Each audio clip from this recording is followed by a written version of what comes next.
Can a cruise be enjoyable if you don't binge? What is it like to eat on a cruise after weight loss surgery? Does your typical eating routine change? Stick around and I will answer all of your cruise-related eating questions in today's video. And for more weight loss surgery content and a little bit of Disney magic, make sure you are subscribed here. Like this video. I have lots of videos coming up all about cruise life, and then we transition into fall, which will be all about Mickey's Not So Scary Halloween Party and other bariatric life aspects. We have just returned home from a 5-day Bermuda cruise aboard Royal Caribbean's Adventure of the Seas. I am wearing one of the dresses that you helped me pick out when we went shopping together for this trip. Prior to traveling, I knew that I wanted to make this video because this is my first cruise since my weight loss surgery 3 years ago. We used to cruise a lot, and when I say we, I mean my husband and I. Before Callie, we would use cruises as a way to vacation because the ones we went on were relatively inexpensive and we got to see a lot of places, including our honeymoon, which actually cruised out of Barcelona and went to a bunch of European ports, which was amazing. And my family. So in high school, my mom decided that she wanted to try a cruise. It was our first time flying. I was 16. We did like a little weekend one out of Florida.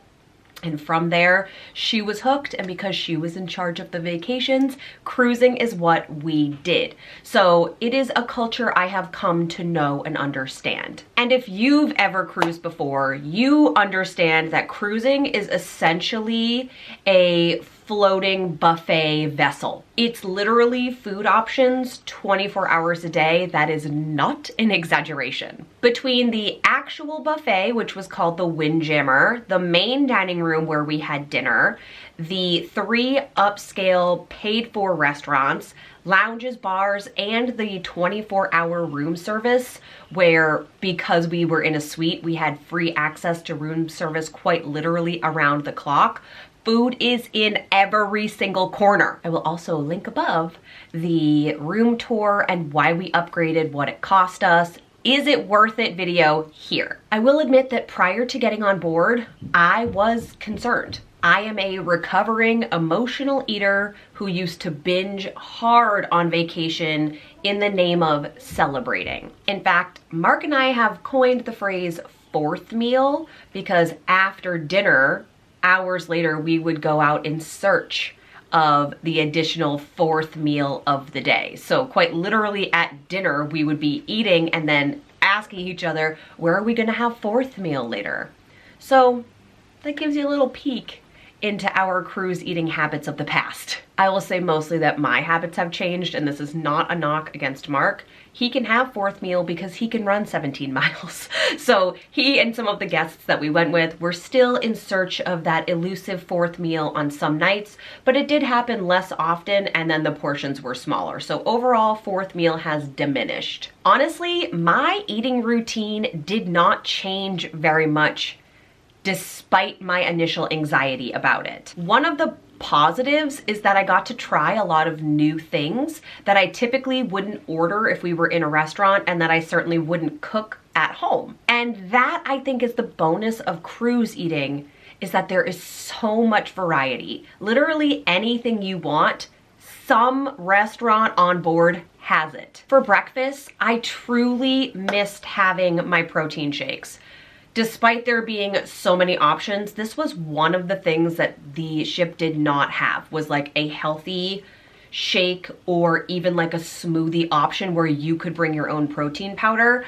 I didn't go hardcore enough to like pack my own protein shakes or bring protein powder with me. I did make do with what I had available. Breakfast was definitely my most inconsistent meal of the day, which was challenging because it's certainly my most consistent meal when I'm home. I sometimes ate at the Windjammer for brekkie, which is the buffet option. I thought they had a really good granola selection. Granola's wicked expensive, so I was happy to eat that. I also had room service, which was one of our perks, deliver a breakfast sandwich to me one day because it was the day I had my massage. And then after that, I wanted to quickly get to the pool so that I could be with my family in the lovely lounge chairs that we had reserved for us. So I had them deliver a breakfast sandwich so I could take it with me on the go rather than going all the way up to the buffet to get it. I just room serviced myself some pieces in order to make a bacon, egg white, and cream cheese brekkie sandwich that I'm now going to take down with me. I have already taken 2 bites of, and it is delightful, but it's coming to the pool. But I think my favorite breakfast was from the buffet, and it was a day that they had avocado toasts. They were so good. I do believe I filmed a clip, so if I did, I will put that in here now. Good morning. We're friends here, right? I can just look like this, and it's fine. My curls are all astray. They're awry because my hair was in French braids yesterday. Anyway, it is day 2 here on beautiful Bermuda. Today we're going to the beach, and I wanted to show you what I was having for breakfast. So today's selection is a variety of avocado toasts.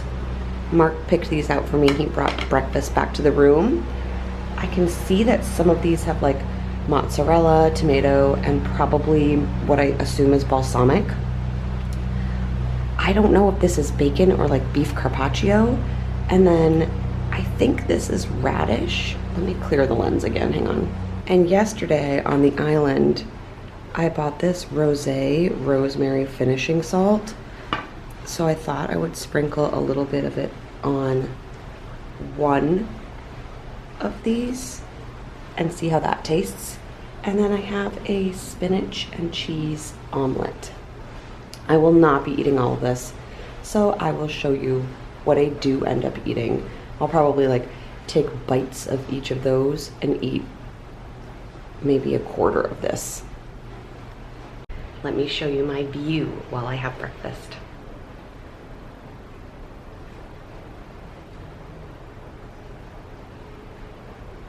Not bad, right? Here is the post. I ate both of the mozzarella and tomato avocado toasts, and the one I put salt on was delicious. The one up top was really salty.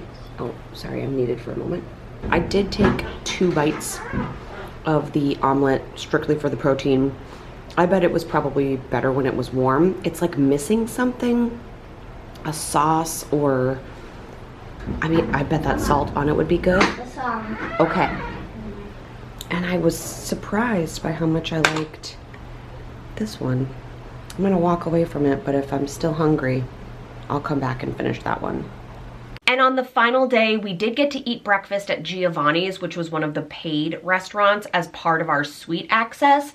And I had a Mediterranean plate, which was not really a breakfast food, but it had olives and hummus and some rolled up prosciutto. It was delicious and something I could eat every day as someone who is not a traditional breakfast lover. Overall, I know that I wasn't getting enough protein in my breakfast options because my protein at home in the morning is so consistent. So in the future, if I was traveling somewhere that I didn't think I could get what I needed, I would bring protein powder with me and add it in.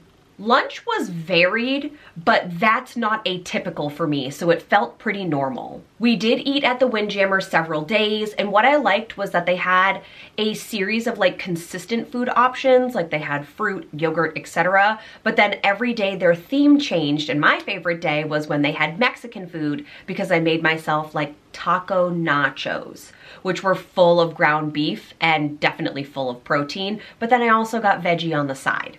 We ate on the island of Bermuda, and honestly, that was the best shrimp I had all vacation. I always try to eat shrimp in basically every form. If you've been here for a while, you might know that, but these were like a coconut shrimp, and they were so big, I literally could only eat one. They were butterflied. They were delicious. Lunch date. We're gonna have lunch at like a traditionally British place. Mark got a rum swizzle.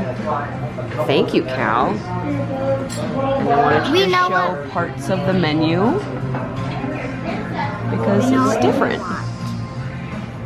And we ate at Izumi, which was the Japanese upscale restaurant that you have to pay per person on the ship. This was a surprise that we hadn't planned, and I'm so glad we ate here. The food was delicious. We had salted edamame to start. There were different options. I thought the kids' food options were awesome because they weren't just like chicken tenders and grilled cheese.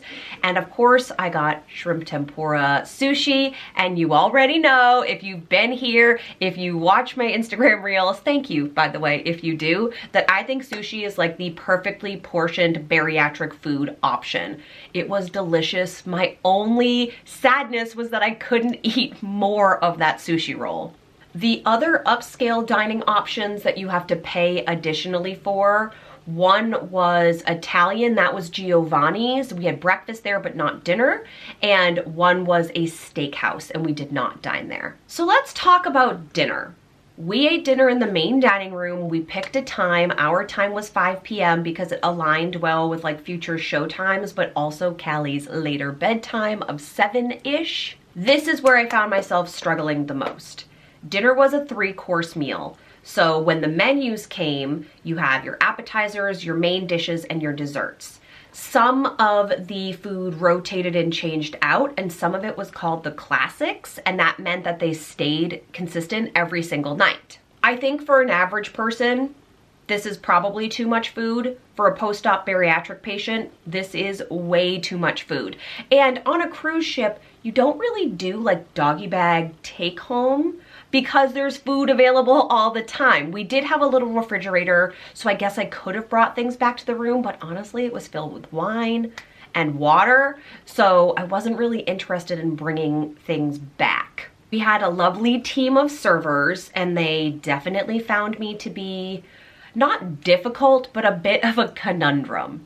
So my strategy, with the exception of one night when I did order a mushroom risotto, which was lovely, was to order an appetizer, and I needed to make that 1, protein packed, but 2, something I really wanted to eat just in case I couldn't get more bites in later. So for me, that was the escargot, that was the shrimp. Those were the things I really wanted to eat. And instead of ordering a main dish, I would typically order 2 more appetizers in the form of usually a soup and a salad. I will go on record here and say that cruise ship Caesar salad for some reason is elite. It just is. And the soups they offered, they had a French onion that I loved. There was a pumpkin soup that I loved. It was hot and filling, and I didn't feel the need to finish the soup and salad. That did lead to some confusion with our servers. I got asked a lot, is everything okay? Like they were worried that I didn't like what I had. In reality, I was just either trying to save bites for the dessert that I had ordered, or I was just done. So a lot of the times I just reassured them, yes, everything is fine, everything is lovely, I'm simply just done. Would you cruise after weight loss surgery? Is this a part of your like vacation go-to ritual? Let me know in the comments below. So after 3 years of being post-op, I didn't feel the FOMO that I expected to feel when it came to food. I kind of felt the way that I do at Disney food festivals. Like I'm a little sad that I didn't get to try everything that I wanted, but I make every single bite count. Truth time. What was hardest for me was alcohol consumption. Cruises are dens of delight when it comes to a frozen tropical cocktail. And I just don't like those anymore. I used to love them. I want the hurricane glass that comes in multicolor with the glowing light cube and all the frozen vibes with the Caribbean music. I love that. Except I don't like the drink anymore. All I see now when I look at that lovely hurricane moment is sugar content. And then a little scary light goes off in my brain that says, dumping syndrome, and I no longer want it. I enjoyed wine, champagne, and gin, and yes, definitely more than I would on average because I was on vacation, but it just wasn't exactly the same. And I don't feel like this when I travel basically anywhere else in the world, but on a cruise ship, specifically when you see everybody walking around with those colored fun glasses, it can give you a little bit of that I'm missing something, even though you're not. Like, this was not an issue, but I wanted to share with you because I want to be honest. Let's talk about water. I was dehydrated the whole time. My body is now accustomed in a healthy way to a certain level of water intake, and I simply could not find enough water on board to make that happen. There were days where I only got 8 ounces of water in my body, and it was a feat to find a water bottle to do that. You still have to like buy the plastic water bottle situation. In our room, we did have an Evian bottle, but that was just for the first day. I drank that, and then when you're out by the pool, the water that they offer you literally tastes like pool water. I'm not trying to be a snob, but even Callie couldn't drink that. At lunchtime, I would take ice water and like bring it with me to the pool. In hindsight, I should have brought my Yeti and then stocked it up at the Windjammer as frequently as I could, but this was an issue, and I didn't bring my 310 Nutrition hydration packets. I should have brought those too. After the first few days, I did notice that my energy levels were waning. I was getting a headache, so I made a concerted effort to drink more water, but it was like every day, where is the water going to come from, was a concern that I had. What I will say is that the food, aside from the Izumi sushi, was good, not great. And I get it. It's mass produced for thousands of people at a time. It's not intended to be gourmet. In general, aside from a Disney cruise, I'm not sure that I'll cruise again. And that's not just because of the food per se, but I now have expectations of what I want my travel vacations to be like, and I'm just not sure cruising is it. This isn't to say that if you love cruising, you're doing something wrong or less than or whatever. You vacation how your heart is happiest. And for the first time in a long time, we went somewhere other than Disney, and almost the entire time I was like, when are we doing a Disney cruise? When are we going back to Disney World? I want to travel to different places, but I think I'm good with cruises unless it's with the Disney company. We're evolving. Things change, right? If you are a freshly post-op patient, I would say wait on the cruise. That would be my best advice. It is not set up to be successful for you.